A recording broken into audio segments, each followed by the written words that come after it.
Halo pemirsa sekalian, Shalom, apa kabarnya? Kita berjumpa kembali di acara Music Corner. Dan tanpa terasa, kali ini Music Corner telah memasuki episode yang ke-11. Terima kasih kepada Tuhan karena selalu memimpin setiap topik-topik yang dibawakan, sehingga pemirsa pun bisa mendapatkan banyak pengetahuan dan manfaat. Nah pemirsa sekalian, di episode kali ini kita kembali bertemu dengan narasumber kita yang sudah lama tidak muncul di acara Music Corner, yaitu siapa dia? Ko Leonardus Camarga. Hai Ko Leo, apa kabar? Hai Ut, kabar baik. Sehat. Terima kasih bisa hadir kembali di acara Music Corner. Sama-sama Ut.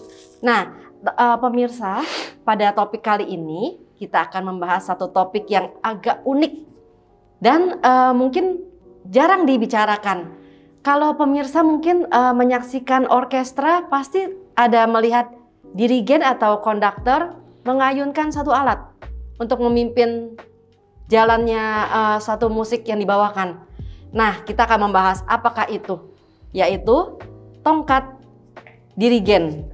Ko Leo, betul nggak sih namanya tongkat dirigen?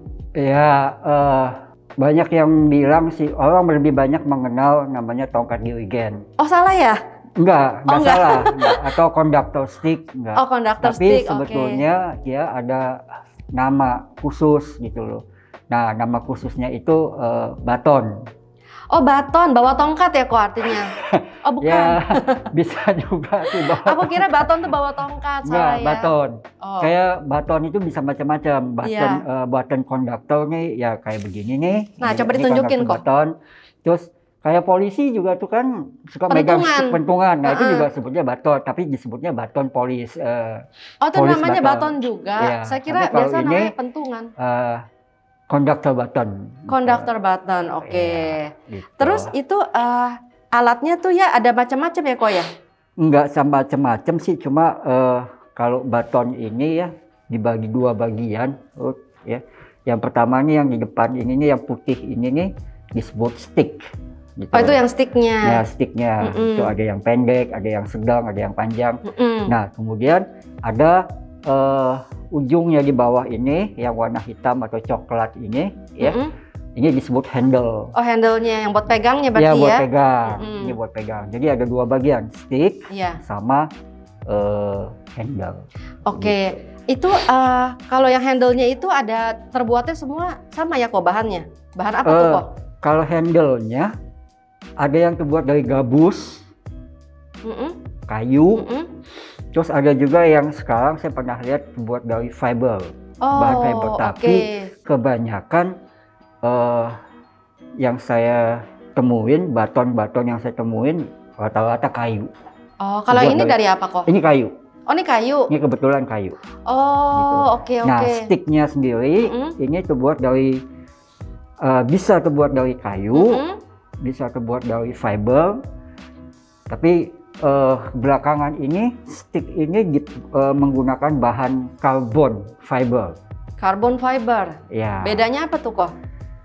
Kalau pakai kayu mungkin lebih berat ya. Oh lebih berat, jadi pas ngayun-ngayun gitu ya? Saya pribadi jadi belum pernah pakai yang kayu. Karena begitu pertama kali pakai baton, saya udah pakai yang carbon fiber. Oke. Mohon maaf kalau saya salah. Saya logikanya begitu kayak kayu mungkin sedikit lebih berat daripada carbon fiber. Betul. Gitu. Nah, terus bentuknya macam-macam ya kok? Handle-handlenya itu? Ya, handle-nya bentuknya macam-macam. Ada yang bulat telur. Nanti ini bisa ditayangin tuh. Ada bentuk macam-macam, Bud. Macam-macam, bentuknya macam-macam. Ada banyak?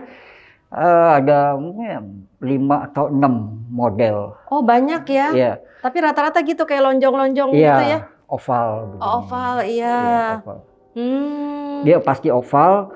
Nggak mungkin kotak karena nanti kan dia biasanya kan gigit megangnya gitu ya. Kalau kotak kan nggak enak ya. Nggak enak bener. Ganjel. Yang ada kelar-kelar mimpin tangannya pada ini sakit. Iya. Nah kalau fungsi baton itu sendiri apa ya kok? Ya, baton itu banyak orang yang berpikir begini, baton itu cuma buat penghias aja ya. Buat asal pegang-pegang gitu. Tapi sebetulnya enggak. Oh oke. Coba diceritakan kok. Jadi gini, baton itu udah jadi bagian dari seorang konduktor atau dirigen. udah jadi bagian dari apa ya, penampilannya dia gitu loh ya. Jadi lewat baton ini konduktor tuh menyampaikan ide musiknya, emosinya gitu ya, perasaannya gitu ke pemain musik yang dipimpin. Begitu.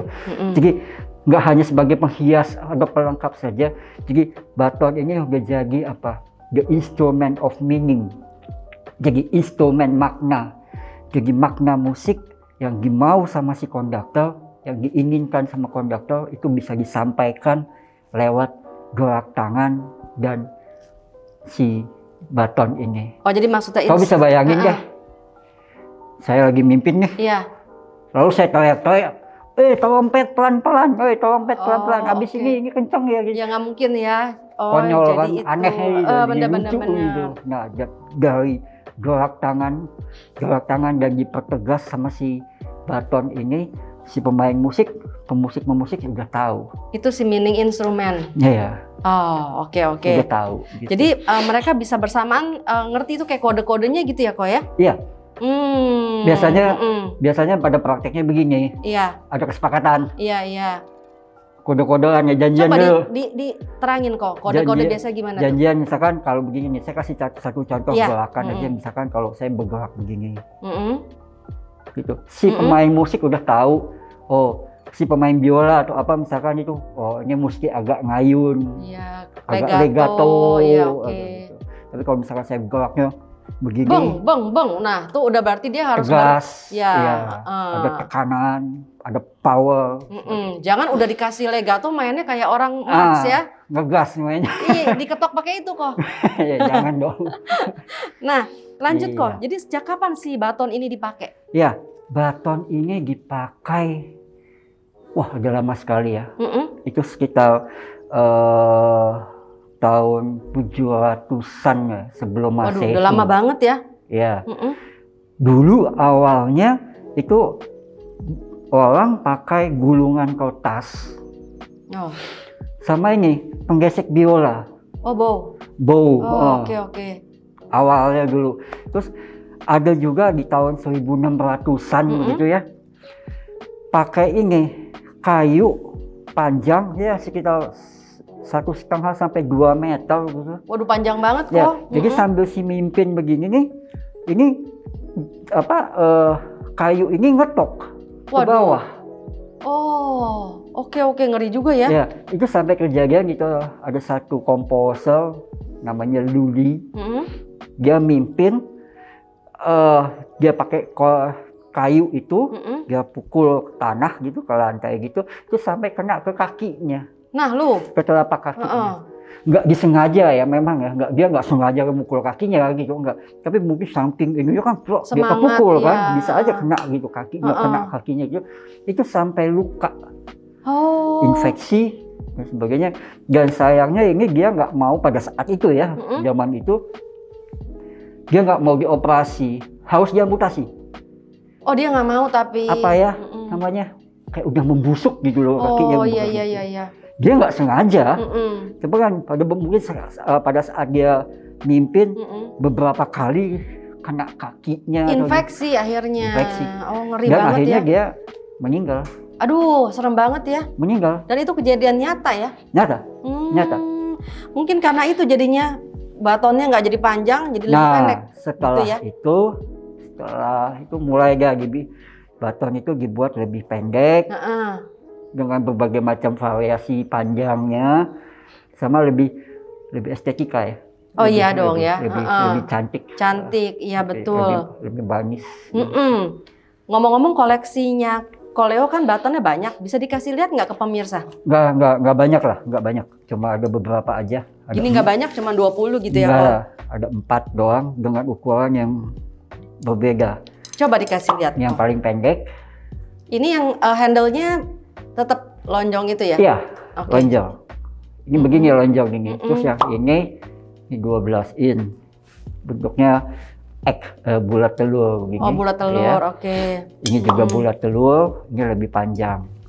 Tuh ada satu lagi, ini sama juga bulat telur. Begitu. Oh iya benar ya. Semuanya bagus ya. Simple dan pegangnya kayaknya enak tuh ya. Coba aja. Oh iya ya, cocok nggak pemirsa? Cocok.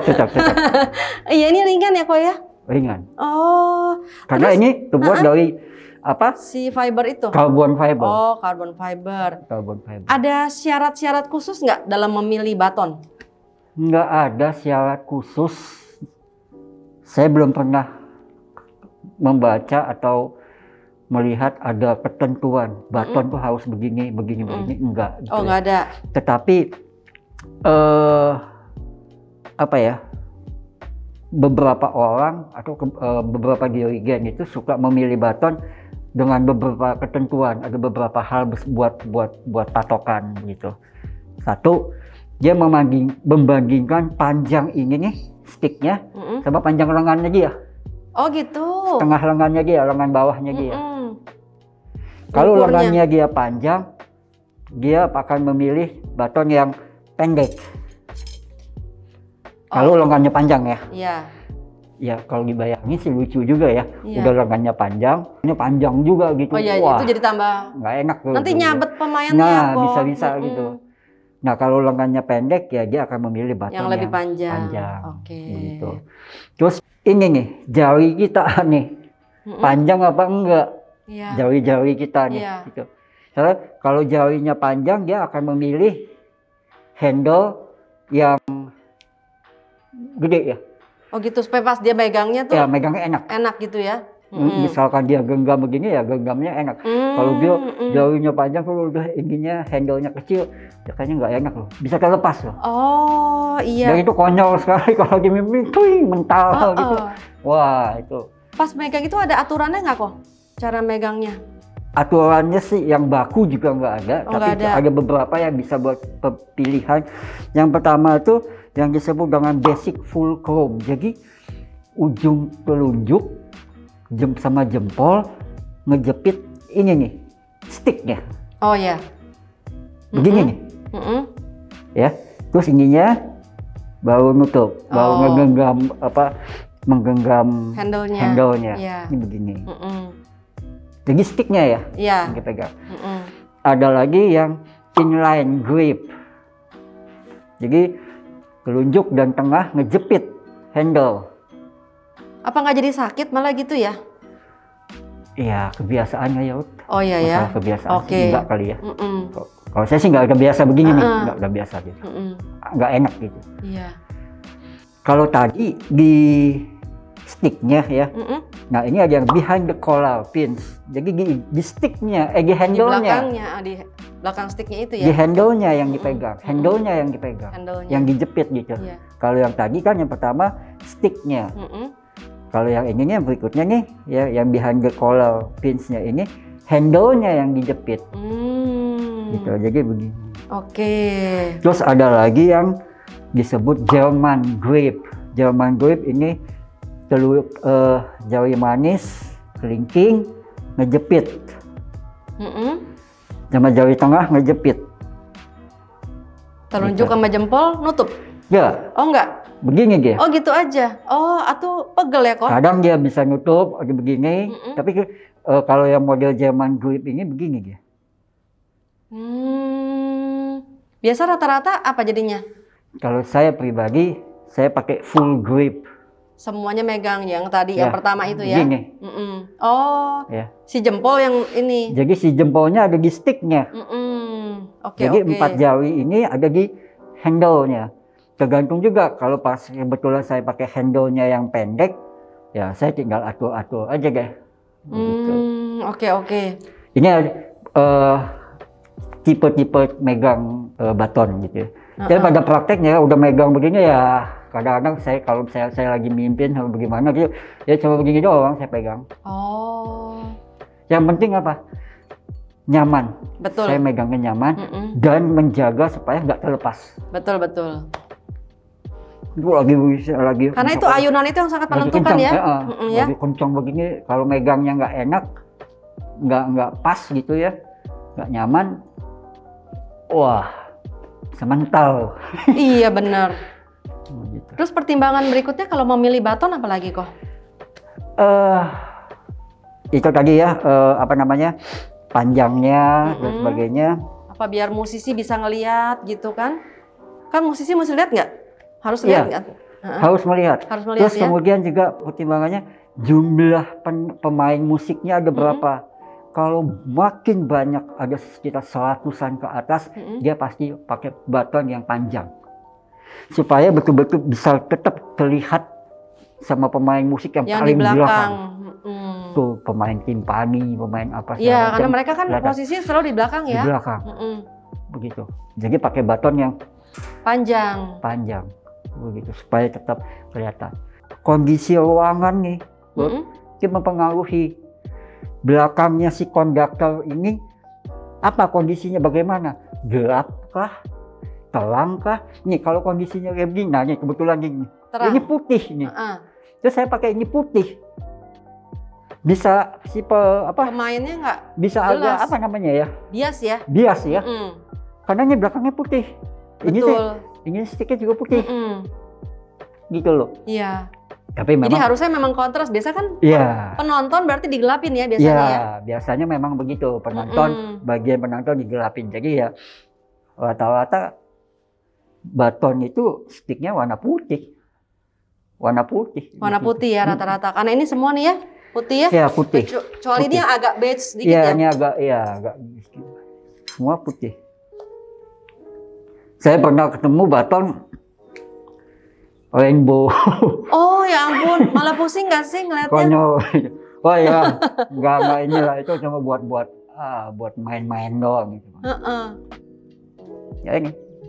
Dan kalau sudah patah, ya selesai sudah. Oh udah selesai. Oh gitu. Nggak enak aja udah. Kalau udah misalkan patah gitu ya.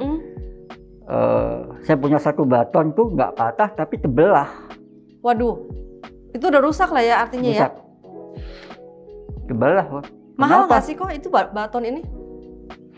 Relatif ya, kisaran 40 sampai sekitar 70-80 dolar. Mahal juga ya? Yang bagus ya. 40 dolar berapa tuh? Ya kalau sekarang berapa sih? Kali 15.000 aja deh. Kali 15.000 udah mahal dong. Yang kayak gini kira-kira berapa nih kok? Ini saya beli, ini 60 dolar. Oh itu 60 dolar. 60 dolar. Karena dia beda di jenis kayunya juga mungkin. Ya, kayu ini beda-beda. Ini kalau nggak salah walnut, ini apa gitu, saya lupa. Ada yang gabus. Oh. Gabus loh. Cuma kalau gabus nggak enaknya tangan kita berkeringat, lama-lama dekil. Oh iya. Lama-lama kotor. Nah, kayak ini juga nih. Ini juga ini nih. Kan putih nih. Itu warna ini kan kayu ya? Iya. Ini lebih muda sedikit gitu ya. Ini kalau keseringannya pakai dekil. Bersihinnya pakai apa dong? Pakai air aja kali ya. Saya sih belum pernah ya. Tinggal disemprot, ada yang saya jarang pakai ya. Yang warna putih-putih begini nih. Ini kebetulan saya dapat hadiah oleh-oleh nih, dua ini sama bentuknya tapi panjangnya beda. Oh beda 2 cm ya? Iya, ini 16 in, ini 14 in. Oh gitu. Kurang lebih ya. Jadi kriteria baton yang bagus tuh jadi kira-kira seperti apa nih kok? Ini masih penasaran saya. Bahannya mesti bagus lah. Pertama bahan bagus. Ya. Sticknya bagus. Iya. Dan yang udah pasti kuat ya. Ketok, patah lah. Wah repot deh tuh ya. Itu aja. Ya pertama sih kualitasnya. Kalau di Indonesia ada yang jual nggak kok? Ada, di beberapa toko alat musik ada. Ada pasti tapi ya? Nggak bagus.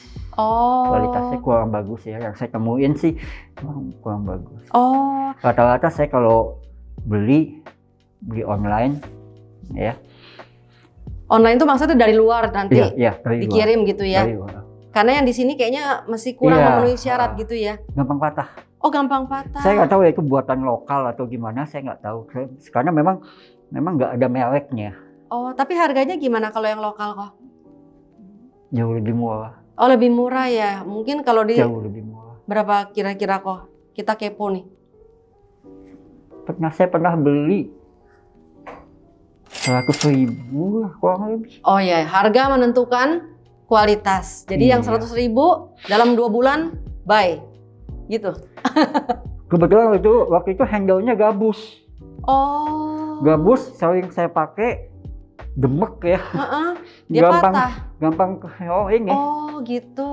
Jadi dia langsung hotel gitulah ya. Iya. Makanya jadi ini menentukan banget ya. Dan satu lagi, hampir saya lupa. Baton yang bagus itu harus punya balancing point antara stick dengan ini. Nah, harus ada balancing point. Coba diterangin kok. Oh ini ya, jadinya dia bisa ya balance ya. Seimbang. Oh ini yang dinamakan balancing point pada satu baton ini. Kalau ini enak pakainya. Walaupun dia enteng, pada saat konduktor mimpin, walaupun ini enteng, tapi tetap aja dia akan satu ketika dia akan merasa pegel. Betul. Kalau si batonnya nggak ada balancing pointnya nggak bagus. Jadi mungkin berat ke depan, bisa mungkin dia berat ke bawah. Tapi ini juga nggak mengikat tuh. Gitu ya? Ada konduktor yang memilih berat ke depan. Ada yang pengen, bukan kepengen, ada yang suka berat di handle. Handle-nya itu, supaya dia merasa lebih mantep gitu kali ya? Mungkin ya begitu ya. Tapi kalau mimpin misalnya ya 12 lagu non-stop tuh ya, kalau konduktor orkestra tuh pegel nggak sih kok? Pegel. Pegel ya?